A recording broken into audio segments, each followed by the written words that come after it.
Let's get going. So good morning, everyone. Hopefully you enjoyed the early ramblings, and that is the least interesting part of this morning's topic. You are joining Born Social's event, The Power of Purpose. I'm Abby, I'm Executive Client Services Director here at Born Social, and we've also got with us the amazing Head of Strategy, Essie, and our brilliant strategist, Mari, joining us too. They're going to be doing the good stuff. I'm literally just doing the guiding of the content, so you've got those guys to look forward to. Before I get into kind of why we're here and what we're going to chat about, bit of housekeeping. We've got about 35 minutes of content to go through this morning, leaving us around 10 minutes for a Q&A at the end. So please use the Q&A and chat function at the bottom to share your questions while the guys are speaking, and I'll pose them to them at the end. If you've got a more specific question or you don't have time to join us for the Q&A, you can always email us on shout@bornsocial.co.uk and we can get back to you directly. Finally, the event slides that you'll see this morning, as well as the recording of this, will be sent to the email that you signed up to the event with. So please feel free to share with anyone that's not able to make it this morning. So what are you all here for? Hopefully you will have seen in the introduction that this is all about brand purpose. It's not a debate as to whether purpose has a place on social or even a guide of how to find the correct purpose for your brand, but rather it's all about how to make your brand purpose stick on social and why it's really beneficial for you as a brand or a business to do so. Couple of reasons we felt this was an important topic to talk about. I guess firstly, for us as an agency and as a business, defining our purpose in our industry has been something that we've been working on. Thank you to the B Corp journey for helping us do a lot of that thinking. And secondly, and most importantly, there's been a real influx of brands focusing on people over profit in the last few years, and that's been massively accelerated by the pressures the world has faced during the pandemic. But we know that social can be a really difficult place to showcase your brand's purpose. Lots of voices, lots of opinions, comments that are just, I guess, adding to that chaos. And when it's done wrong, we've all seen businesses plummet into that world of woke washing. So it's really difficult. It's a really challenging thing to do. And hopefully if this morning gives you some good food for thought, it will also give you some comfort. There are lots of brands out there trying to figure out the same thing. So we're here to help you answer the question, how do you do it effectively? So if you just click over to the next slide, Essie, I've got a running order for you. So Essie's going to kick us off with what is it, and most importantly, what it definitely isn't, and also is going to talk about it as a strategic lever rather than a tactic. And then Mari's going to talk us through the social first framework and our principles and how you apply purpose to that. And then Essie's going to finish with an example and a case study of a brand activating purpose effectively. So lots of great stuff to get through. I will pass over to Essie to kick us off. Brilliant. Thanks very much, Abby. And well, good morning from me as well, if you're in the UK. If not, good afternoon or evening even, who knows. But I wanted to kick us off with a bit of a why we're here. So a bit of, I guess, setting the scene. So as Abby mentioned, I'm not here to kind of define what makes a good brand purpose or judge your brand purpose specifically. But I think it's good to kick off with an understanding of what it is that we are talking about today. And I think over the last year or so, the concept of brand purpose and how to activate it on social specifically has been so prevalent in the client briefs that we've received. And as we've been kind of working around it, doing research around it, there's this one phrase that I came across that really stuck with me. And that was, brands that do good, do better. I think it really stuck with me because I just found it interesting to figure out, is that really true? And then more specifically, what does it mean for social? You know, what does it mean for the social content that we produce on a kind of weekly and monthly and quarterly basis as well? And I think it's been really interesting to follow the kind of industry view on purpose specifically and how it's been shifting over the last 12 months or so. And I was judging some awards a couple of months ago, and it was so interesting to see how the judges kind of immediately gravitated towards the kind of campaigns that link brands to social causes in particular. So I think in that sense, definitely brands that do good have done better in an award sense. But almost going back to the concept of brand purpose, I think it's good to remember that actually it isn't anything new. So actually in 2018, brand purpose was the marketing word of the year, right after artificial intelligence in 2017 and just before personalization in 2019. I think I'd personally quite like to go back to the simpler times of 2014 and talk about programmatic, but unfortunately we're not here for it today. But talking about brand purpose, so often I think we define it as kind of a reason for a brand to exist beyond making a profit. And I think it's good to make a kind of a differentiation at this stage before we really get started. And just remember that all brands do have a purpose. Customers only buy from you if your kind of product or service is useful. So if you serve a purpose in their lives, which kind of usually refers to the more functional or emotional benefits of a brand. But today we're not talking about that. We're specifically referring to the kind of more ideological side. So brands investing in causes.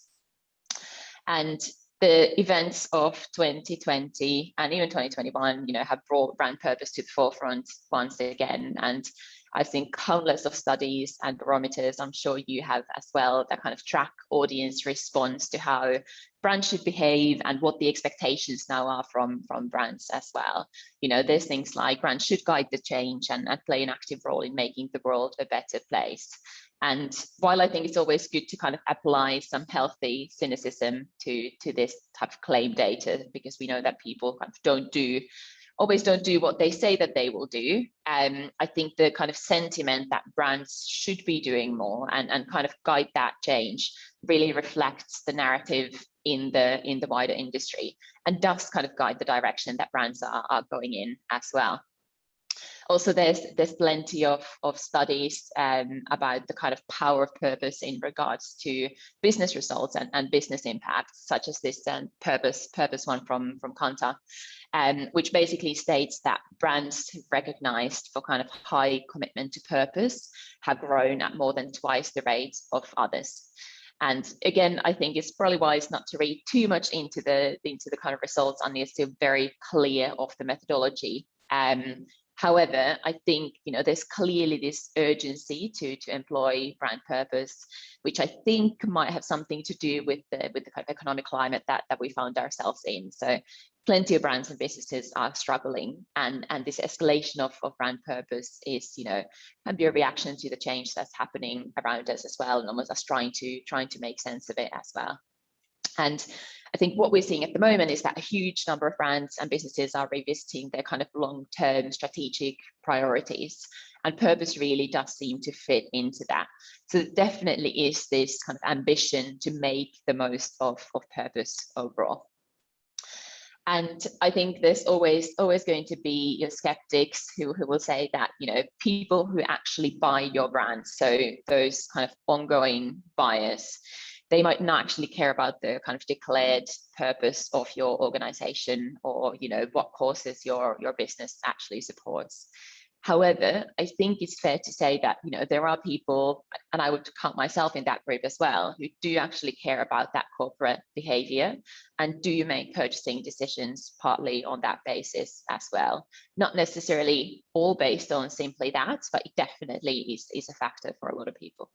And we often see this, said about the kind of mythical Gen Z, paint this picture of these like younger generations being these eco warriors who only care about sustainability and reducing single-use plastic, for example. And I'm definitely have done that previously, guilty as charged, have definitely painted that picture in some of my decks. And I think it's good to remember, again, it's not everyone, but it's definitely some who do behave that way and kind of hold those values. However, again, I think it's crucial to remember that the ambition of setting or activating on a purpose isn't enough. if the reality then doesn't work. And we know that the reality of then trying to execute on a purpose or around a social cause, it definitely isn't always easy, especially on social. Even if you're one of the most famous burger brands on Twitter and known for your very cheeky tone of voice. And I think too often we actually see brands treating purpose as this kind of content pillar rather than a lens through which they view all of the social activity. And I think what we want to dig a little bit deeper into is how do we build it into everything that we do on social. And we'll get to a couple of real life brand examples in a second as well. But first wanted to, I guess, chat a bit more about, how do we take it from this isolated tactic to a more of a strategic leader, as Abby said in the beginning as well. So almost resetting our view of how to approach purpose and its function specifically on social.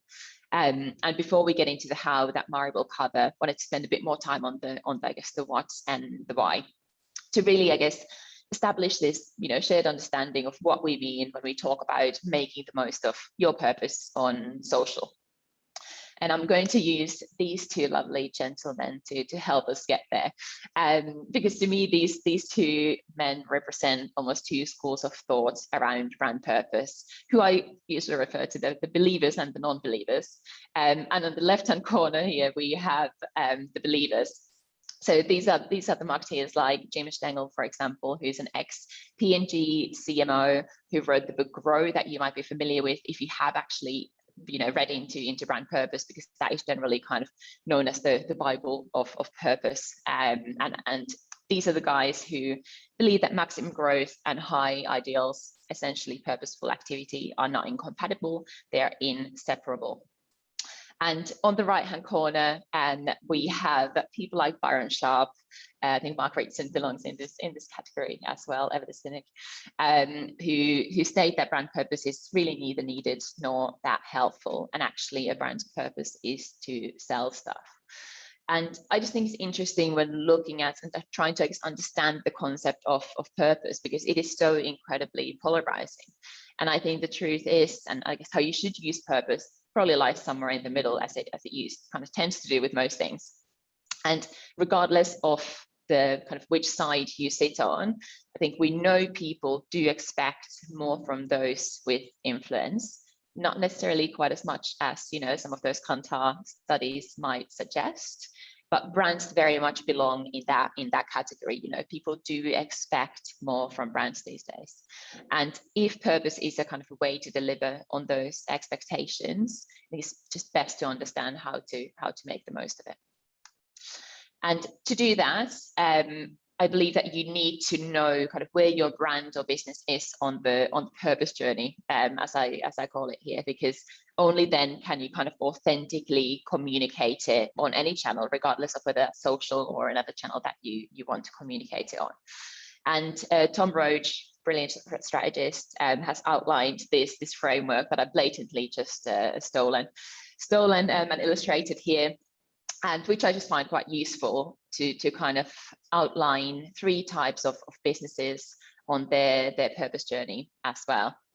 So in the middle here, we've got businesses, brands who are called born purposeful, his terminology, which tend to be these kind of small founder-led businesses where purpose really goes across the whole kind of business operation. So very clear purposes, business models very much designed to balance purpose and profits. I think brands like Tom's, Patagonia are really good examples of this, and often kind of cited as the most born purposeful brands.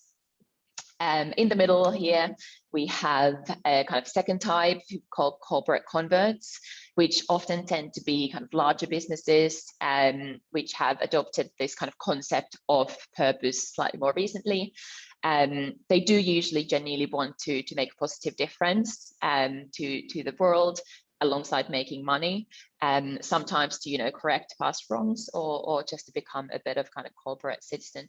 And I think all of us know brands that would kind of fit into this category very well. So being on this kind of journey of transforming themselves, tend to be more complex businesses most of the time. And because of that, they kind of need to make this decision between whether they favor profit over purpose in certain scenarios. I think Unilever is a good example of this. You know, they've obviously had these kind of massive sustainability efforts over the years, and they've been trying to move away from using single-use plastics, but not 100% of their products have been recyclable, yet they've still gone to market with them. So they haven't pulled the kind of product line because of that, which is just I think, a good example of this, you know, slight profit over purpose balance that you do need to balance. And then there's this third kind, who we call the pseudo purposeful brands. So these are the ones for which purpose tends to be more of an ad campaign, claiming to kind of try and solve a more of a specific issue, whatever that might be.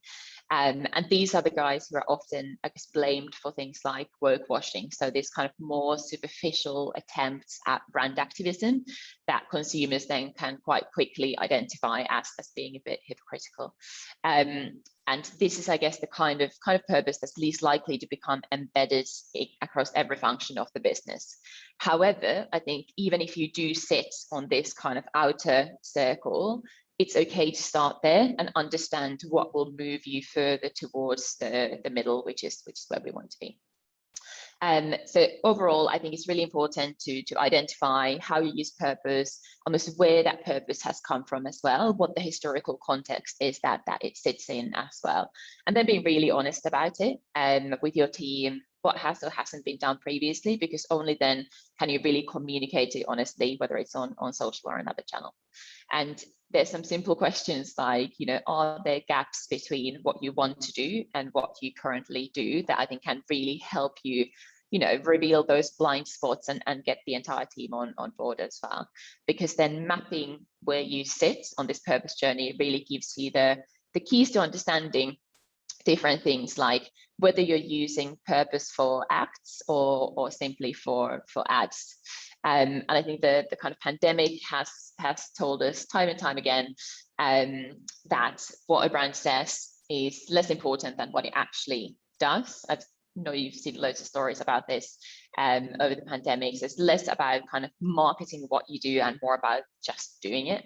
So considering, is the purpose driving, you know, every aspect of the company's activities? Because I think purpose, like any other attempt at positioning, should align absolutely with how the brand operates as well.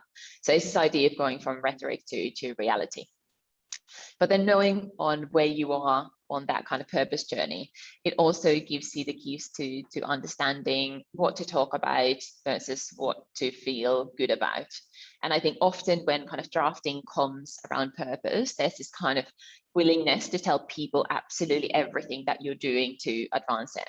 And the role of marketing and social within that is to kind of authentically elevate that purpose and engage people in it, not to build every CSR activity into the content plan, whatever you have a kind of an empty slot there.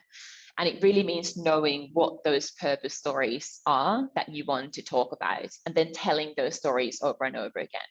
And it also means making that kind of overarching story clear enough so that others can repeat it. And finally, knowing where you are on the purpose journey, it also kind of allows you to understand whether you're stuck on the kind of ambition stage or whether you're delivering real impact. And I think while we're kind of starting to see evidence of how purpose is kind of moving the needle from a business perspective, but we also need to assess how well the brand purpose is delivered on its kind of brand objectives and the causes that it's driving as well. And unless we can marry that ambition with the impact across metrics from social to business to kind of social causes, it's not working. Because we know that a brand purpose without that kind of tangible commercial impact isn't powerful. And if we can do all that, I think we can start treating our brand purpose as almost an evolution of brand building. And if we see it as that, we need to apply the same rules to it as we do to brand building on social overall. And we know that brand building is, increasingly decentralized. It requires this kind of new thinking, new approaches, new processes on social as well. Having your kind of like brand audience won't really cut it in tomorrow's world, and certainly not in a social environment. So this kind of linear top-down brand building won't work, even less so with purpose. And this kind of ability to weave a good narrative around your purpose is more important than ever. And I think it's crucial to understand that it's not just about the story you tell as the brand, but all the stories that are told by others that you can then reinforce, so that you start forming this narrative, which is the narrative around your purpose. So Mari will cover a couple of, key principles of how to get there through this social first framework, and some more brand examples as well. So I'll hand it over to her. Amazing. Thank you, Essie. So with all of that in mind, I'm going to chat through a few of the, the social first schools of thought that we really want to apply when we're thinking of brand purpose. And I'm going to do that through the lens of the social first brand, which you may or may not be familiar with, but is essentially a bit of born thinking that helps to add a framework to what great brands should be doing on social to really apply all those principles that we all know to be true about how brands grow and how great brands are built, but applying it to new environments where we know the attention is and people really are engaging and there really. So what I'm going to do is look at two of these, lenses. Would love to talk through all, but in time today, I'm going to talk through two. So I'm going to start with looking at building with community. So to give a bit of context as to what this means, consistency, I suppose, in digital and across the social landscape is under threat because brands manifest themselves in so many forms. So as Essie said, brand building and therefore brand purpose has become increasingly democratized, decentralized, and it's really important what others say about your brand. So when thinking about communicating brand purpose, it's not really enough to do that purely through what you say as a brand. It's important to embrace what others say about you, embrace that sort of lack of control, but there are ways to harness it, and that's what I'm going to chat through. So in terms of the key kind of principles that I want to cover in terms of building with community, one that might seem overwhelmingly simple but is unbelievably important, is knowing who you're talking to. So of course, as I'm sure we're all aware, with any new campaign or any new, initiative, the importance of knowing who your community is, knowing who your existing base is so important. I think with any purpose or even any campaign or any message, there will always be polarization. So as Essie mentioned, in those two schools of thought where the experts are polarized, your community are going to fall into that kind of similar divide, but overwhelmingly the people that feel connected to your brand are going to see hopefully a clear kind of connection to how you talk about your purpose. So that element of research and really understanding who you're talking to is so important, and social listening and all of those good things can play a really cool role there. Secondly, I wanted to talk about the importance of authenticity. 86% of customers say that authenticity is a key reason to buy from a brand or to not buy from a brand. And I think in all of our reading this past kind of couple of weeks around brand purpose, authenticity, sincerity, kindness have been these kind of key themes around tone and how people kind of and brands kind of bring their brand for purpose to community. But I think there's a real interesting point around transparency over perfection. I'm sure we've seen that from so many brands over the last year, 2 years. But building with community can play such a role here, whether that's bringing your community in with you on the journey that you're going on, that purpose journey that Essie outlined, knowing that you can learn from them as well. So sharing where you are in your journey, understanding your community perception and really kind of growing from it. And lastly, I wanted to talk about passing the mic. So really understanding the role of creators and curators to work alongside your brand and be a really valuable tool in communicating brand purpose outside of purely what your brand says, can help reach community through really authentic conversations by just broadening that scope of what you're able to talk about. Of course, relevance is absolutely key. So in choosing those creators, choosing those curators, massively important that there's a really clear kind of red thread through brand purpose and the brand itself. So I'm going to talk through a few brand examples that help to bring these principles to life. Firstly, I'm going to talk about an example I'm sure we've all seen over the last few days, but I'm sure we've seen it in press and probably not Airbnb's own social. I think this is a brilliant example of ads versus acts, because ultimately they have publicly shared a kind of a benchmark for themselves that is inherently linked to their brand purpose of making people feel like they belong anywhere, wherever they are. And it's interesting, I think, bringing to life that importance of research in how Airbnb defined their brand purpose. And it was about bringing their employees in to the research process, understanding what Airbnb means to them, why they're so loyal to it. And it was this idea of belonging, which means their presence and their community on social, and especially kind of LinkedIn and that employee pool, have been so proud and so vocal of this commitment. And I think it's an amazing example of course, bringing your community in with you. The second example I wanted to talk about was Tony's Chocolonely, a born purposeful brand. So always set out an absolute ambition to making the whole chocolate industry 100% slave-free across the globe. But of course, in this kind of constant news cycle and digital landscape, some things don't always go our way. So earlier this year, Tony's was removed from slavefreechocolate.org's list of ethical chocolate companies for reasons that aren't reflective of their business or aren't reflective of their supply chain, and was just really carefully dealt with on social, seen the news, outlining all the reasons as to why it's happened and what their community needs to know.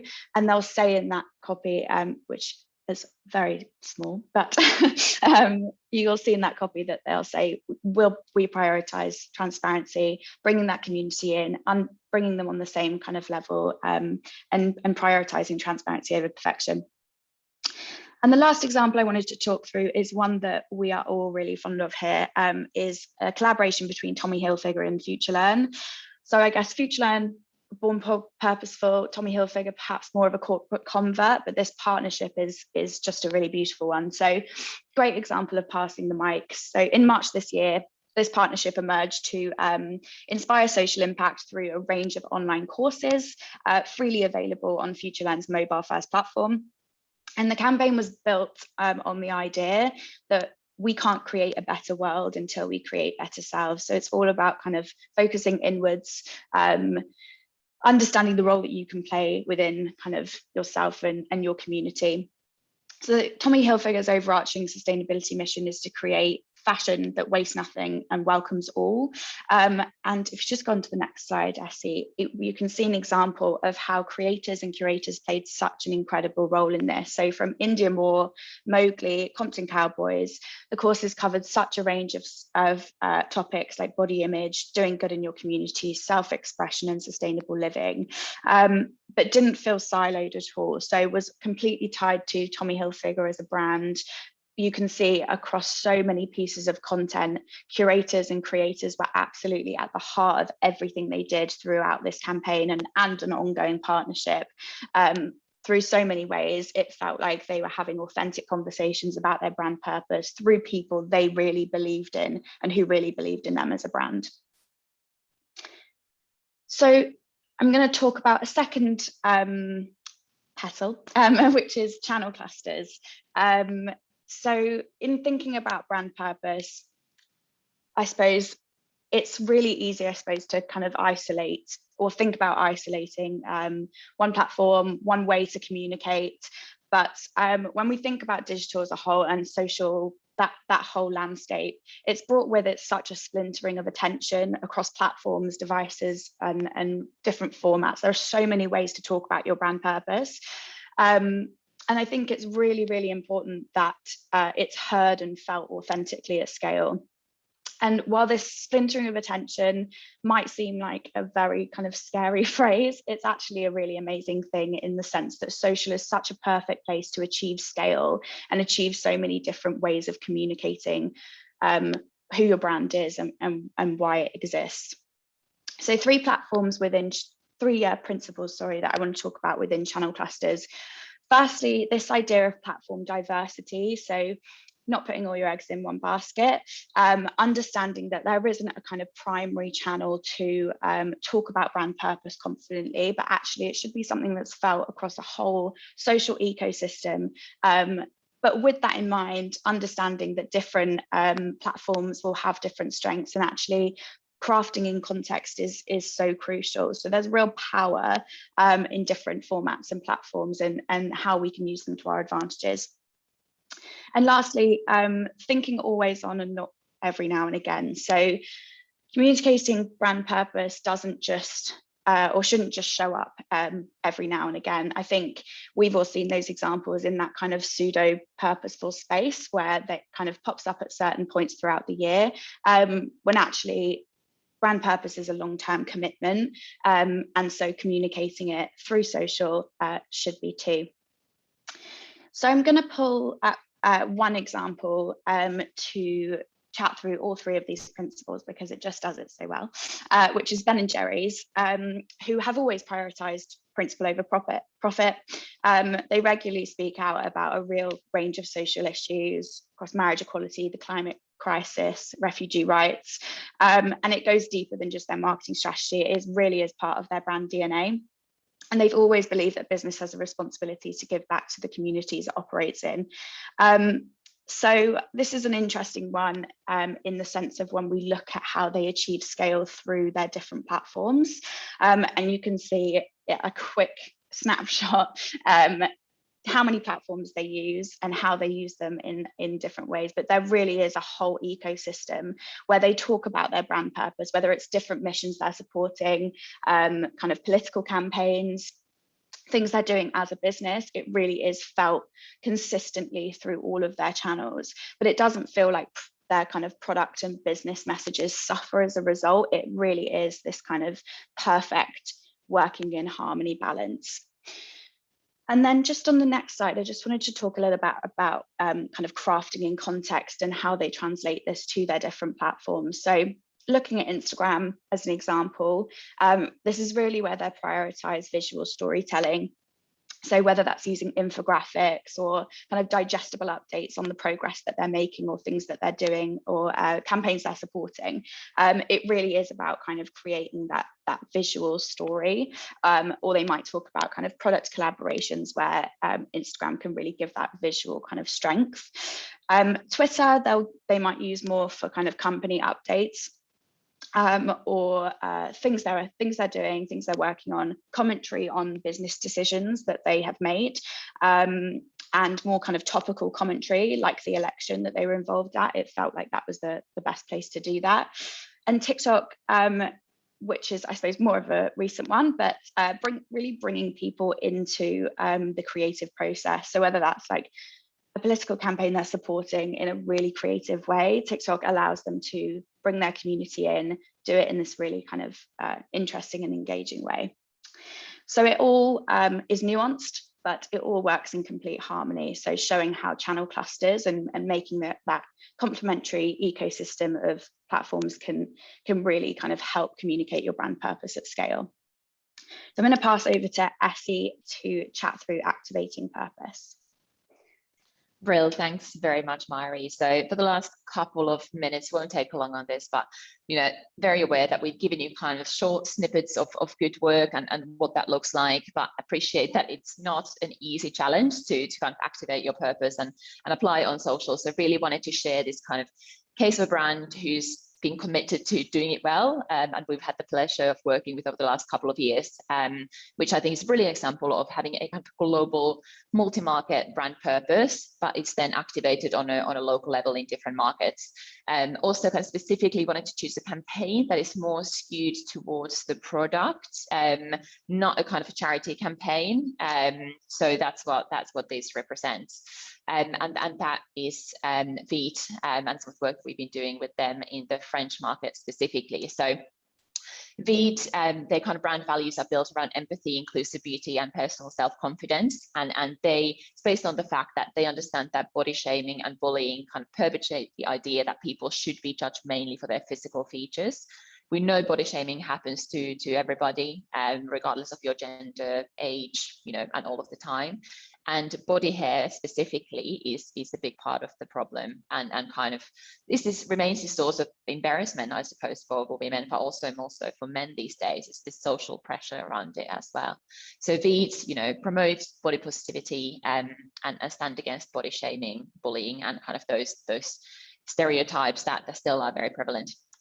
And their global brand purpose is all about empowering people to take care of their body the way they want and move confidently through life. And I think what's really kind of smart about this, not going too deep into analyzing the purpose itself, but the purpose is almost its core emotional benefit as well. So it feels very kind of authentic to the brand. And I think that is what kind of enables this successful brand building, course related marketing as well. And specifically for the brief that I'm talking about here, which was in the French market, and was to harness the fact that people were removing hair at home instead of going to salons during the pandemic. So tapping into this cultural shift, which was very clear. So we had kind of an opportunity to maximize growth in that self-care movement through product, but also leveraging the purpose by bringing it to life. Again, not using purpose as a kind of an isolated pillar, but making sure that it runs through all of the campaigns and activity that you do on social. So again, here kind of using the principles that Mari's just outlined, allowing activating our brand purpose by essentially allowing our community to tell those stories around their purpose their way. So building this kind of network of body positive women in France, which is not going to come from the brand broadcasting it out, but very much building it from the bottom up, and then creating this kind of ecosystem of multi-content formats that gave this idea of I'm seeing this everywhere, and really drove those stories across different formats, across different channels, which we know is actually really important for driving purchase intent as well. So I guess again honing in on that purpose and product principles all at once. And our kind of layered approach of using a community of very body positive, diverse women came across different layers of kind of creating networks, from your macro to more micro people who can really tell those authentic stories around purpose, which then helped us shape the narrative. And that led to this kind of diverse content from a very representative group of French women, all telling their kind of own stories about self-confidence and whether or not you wanted to remove hair. And I guess just wanted to outline that as one of those examples of where you can connect both your product and the purpose as well. So hope that gave you a bit more to think about, and might have inspired you to do a bit more with your brand purpose as well. We've got a couple of minutes left for some questions, Abby, if you've got any. Lovely. Thank you so much, guys. Feels like wherever you are on that kind of purpose journey, there was some good food for thought in there. Yeah, I've got a couple of minutes. I'll pick out the good ones. Yeah, I thought this was interesting and something that maybe lots of brands have struggled with. If you feel, Essie, that you've got your kind of purpose nailed, and I use nailed because they put it in inverted commas, so I think they're being modest, should you avoid new conversations developing outside of this? So for example, this brand heavily supports sustainability. Like, should you then speak about the equality or issues that are going on beyond that kind of brand purpose pillar that you've identified? I think it's all about understanding, again, what are those different stories that sit under the purpose. I guess even if you have it nailed, I'm sure there are other avenues and kind of messaging that you could tie into that. And at the end of the day, it's about what you are doing as a business and as a brand. If you are supporting those causes and if it does align with your purpose, then absolutely, you can be talking about that as well. But it's just, I guess, making sure that you don't just tag on another messaging stream just for the sake of it, or just because it kind of feels good or something you should talk about. But it's like, what are you doing in that space that allows you to then talk about it as well? Yeah, I love that. Feels like the overwhelming advice is, unless you're acting on something, if you're talking about something, you're more likely to be deemed as jumping on the bandwagon, as they say. Yeah, definitely. And then Mari, broad question, but I guess what should measurement look like to determine the impact of purpose-driven work? Feels like lots of people can get behind what we're trying to achieve here, but we all know someone's reporting into someone about the impact that it's having. So what does measurement look like? Yeah, it's a great question, and of course not an easy one to answer. But I think in an absolute ideal world, there's multiple things that would sort of come together. Of course, if we're talking strictly in a social space, there are certain social signals that could be looked at that would be more kind of directly associated with brand purpose. So, for example, looking at things like net sentiment, so how people are positively talking about your brand, social share of voice, so that in that kind of the purpose space that you're in, perhaps compared to competitors. So there are certain social signals that can attribute to how you're talking about brand purpose. But of course, in an ideal world, we want to marry that with brand tracking, understanding the bigger picture and how people are looking to and talking about your brand.